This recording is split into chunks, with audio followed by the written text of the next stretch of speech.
meriwayatkan Anas bin Malik radhiyallahu an, Sayyidina Anas bin Malik ya meriwayatkan annan nabiyya sallallahu alaihi wasallam ihtajamah wa shallah wa lam yatawadda.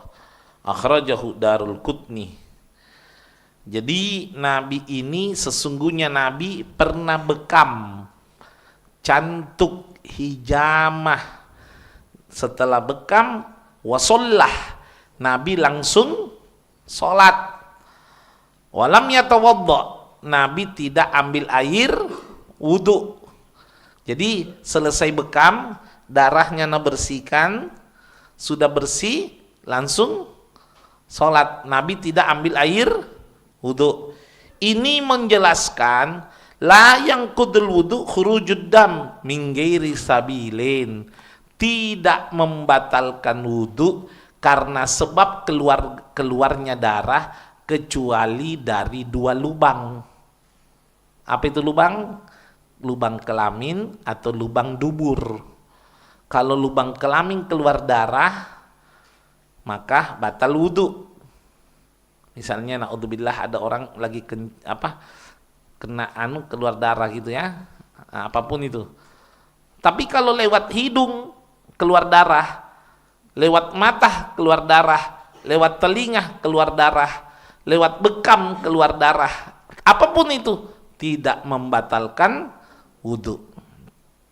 Hanya saja kalau banyak dihukumi najis, kalau sedikit ma'fu ala nafsih, dimaafkan atas dirinya sendiri. Paham maksudnya gini? Begini. Ini. Perhatikan. Saya nih sholat nih. Allahu Akbar. Bismillahirrahmanirrahim. Lapuki jarawatku. Ya. I'll understand al-sarusu. Lapuki. Lapuki. Ar-Rahmanir-Rahim. Bagaimana? Tidak batal sholatnya. Bib, ada darah, najis, dimaafkan atas dirinya. Maksudnya, kalau seandainya nak kasih pindah di temannya batal. Paham ini? Dimaafkan atas dirinya. Dan syarat kedua juga sebagian ulama layan takil ya, tidak usah dipindah-pindah. Maksudnya misalnya gini, ini jerawakah lapuk tak basi di temannya. Meletuskin gunung meletuskah? Nah kena gitu mana, tapi dia banyak darah di sini. Bagaimana? Tidak batal sholatnya. Ya, tapi ada sebagian ulama mengatakan itu bukan karena ikhtiar nafsih, bukan karena usaha dirinya. Jadi kalau nak bikin dirinya sampai berdarah, itu lain lagi kasusnya. Lain lagi kasusnya itu. Ini tidak meletuski. Darahnya terpercik di temannya batal sholatnya, dia tidak. Karena kenapa? Ma'fu ala nafsih anggalileh, dimaafkan untuk dirinya tapi sedikit, sebatas sewajarnya. Kalaupun banyak, asalkan itu betul-betul gairul ikhtiar, sebagian ulama memaafkan. Sama riwayatnya Sayyidina Ali, kakinya kena busur panah. Sayyidina Ali panggil sahabatnya, sini. Kenapa? Mau kak sholat, ini nanti sholat kak cabukinah. Jadi Nabi Sayyidina Ali sholat duduk, Allahu Akbar, selesai, Assalamualaikum warahmatullah, Assalamualaikum. Selesai nak tanya, kenapa tidak nu cabuk? Sudah miku cabuk. Oh iya dik, ndak narasa dicabuk panahnya. Gara-gara nikmatnya sholat. Nah itu kan ada panah berarti banyak darah. Berarti sholatnya bagaimana? Sah, karena darah dari dirinya sendiri gitu. Bukan karena ikhtiar. Anda tahu ikhtiar ya? Karena dia yang menyebabkan. Misalnya ada orang sholat, iya karena tobo-tobo dirinya, banyak darah, ya batal. Misalnya susah cari contoh belasis. Susah, saya lagi cari contoh. Jadi itu misalnya sholat tusuk dirinya sampai keluar darah, ya batal karena ikhtiar. Tapi kalau misalnya tengah-tengah sholat ditobuki, keluar darah, masih bisa tahan sholatnya, ndak batal. Itu paham ya? Paham maksudnya ya?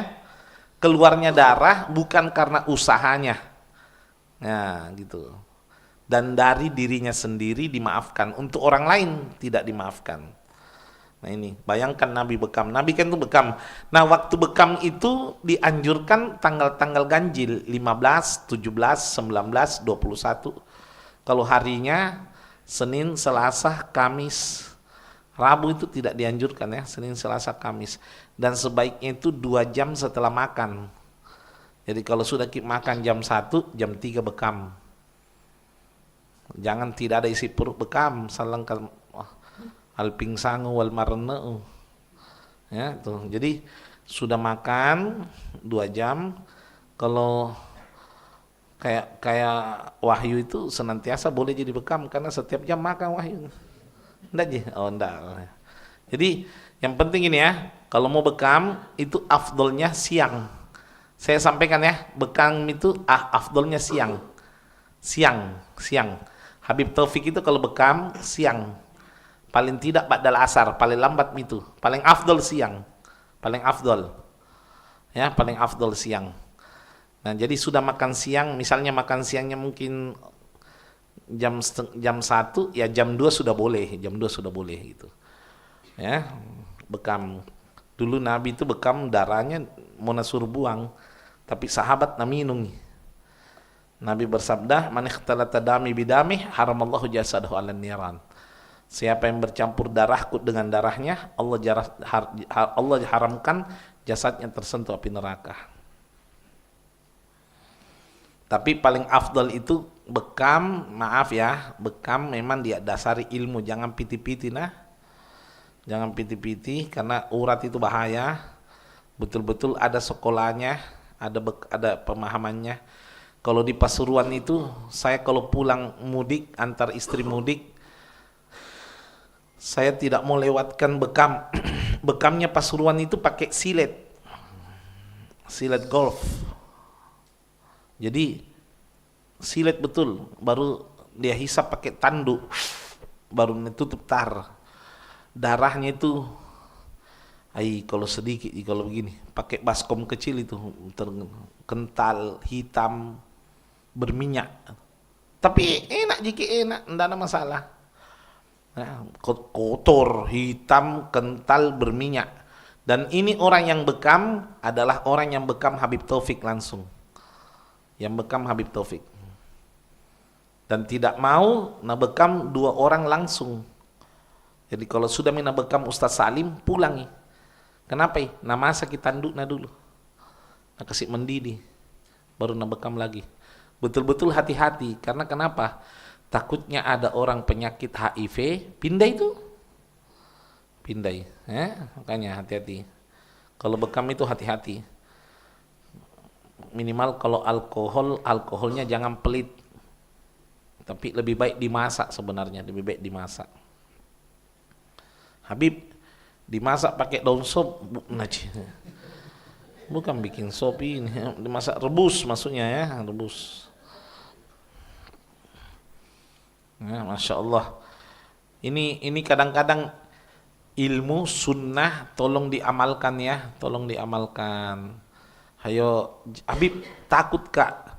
Begini, pada saat nanti mau ditusuk belakang tak, baca ki ayat kursi. Karena yang kasih takut itu syaitan. Karena semua kebaikan kalau muncul rasa takut itu datangnya dari setan. Datangnya dari setan.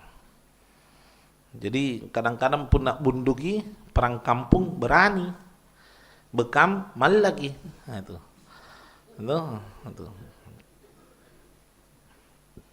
Karena itu rasa takut dari setan.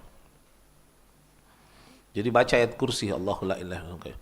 Saya pernah bekam itu di Bangil pakai silet juga, 2 orang sama Abdul Qadir dari Pekalongan. Baca ayat kursi, Dir, saya bilang teman itu, Dir, baca ayat kursi dari Allah. Kenapa tidak ada suara anak pingsan nih? Karena kalau orang tidak biasa tegang itu pingsan. Jadi memang Masya Allah macam-macam. Harus berani, harus. Saya itu bekam itu ada kira-kira mungkin 20 titik lebih. di belakang itu sampai kepala sini, ya, kepala. Sini pasat namanya ya, pasat, pasat. Sunnah Nabi itu ya, sunnah Nabi semua. Habib, nanti bahayai. Ini cara dia. Nabi itu dijuluki Atyabut Tabib, dokternya dokter. Rasulullah itu dijuluki Atyabut Tabib, dokternya dokter. Tidak mungkin apa yang diperintahkan syariat pasti menghasilkan kebaikan, pasti. Sunnah tidur kanan, ya kan sunnah tidur kanan. Jantung itu tidak pernah istirahat. Jantung tidak pernah istirahat kecuali Anda tidur menghadap kanan. Makanya kalau Anda ke dokter jantung, orang yang gangguan jantung itu disuruh apa? Perbanyak tidur kanan. Sunnah kan? Subhanallah. Semua minum berdiri makruh. Ya memang karena dalam tubuh ada saringan. Namanya apa? Springer. Dalam tubuh itu air masuk ada di sini tengah-tengah sebelum ke ginjal. Namanya springer. Buka tutup, buka tutup. Kalau duduk ki, tak tutup ki. Makanya kalau minum ki duduk, tak saringi lewat springer. Biar air kotor diminum, nah saringi. Tapi kalau berdiri ki, tak buka ki. Biar air bersih diminum, nah rusak ginjal alias gagal ginjal karena makbungi. Makanya disuruh ki minum duduk. Habib tidak ada kursi. Biasa kalau di acara imim, ya gedung pengantin imim kan biasa tidak ada kursi. Yang ada kursi VIP. Bagaimana? Ulama mengajarkan kalau tidak ada kursi jongkok. Kalau jongkok menghilangkan muru'ah, misalnya orang tidak ada jongkok sulit, minimal menggoyangkan jempol kiri. Jempol kiri digoyangkan sambil minum. Karena jempol dilipat gitu, dilipat gitu jempol, ya, sambil minum. Nah, itu sifat yang darurat. Kecuali air zam-zam disunnahkan berdiri, karena tidak ada kotorannya, dijaga oleh Allah Subhanahu Wa Taala. Semua yang diajarkan Nabi, apalagi kira-kira? Makan tangan kanan, makan apa? Apa namanya? Pakai tangan. Ada enzim yang membantu makanan cepat tercerna, dan itu enzim cuma ada di tangan kanan, tangan kiri tidak ada, hanya ada di tangan kanan. Jadi kalau disentuh itu makanan cepat kibasi, ada itu nasi, supaya cepat tercerna. Kalau disentuh tangan kiri, enggak, enzim itu cuma ada di sebelah kanan. Ajaran Nabi, kunyah makananmu, ya 7-8 kali sebelum ditelan. Karena biasa kan ada orang makan langsung dinalu. Apalagi makan pakai talam, persaingan tidak sehat. Bu, kalau Nabi kan bilang 3 jari. Nabi itu tidak pernah makan lebih 3 jari. Nabi. Kalau makan pakai talam, kontano, ekskavator. Pokoknya. Kalau perlu ada sedotan boba, nah hisap.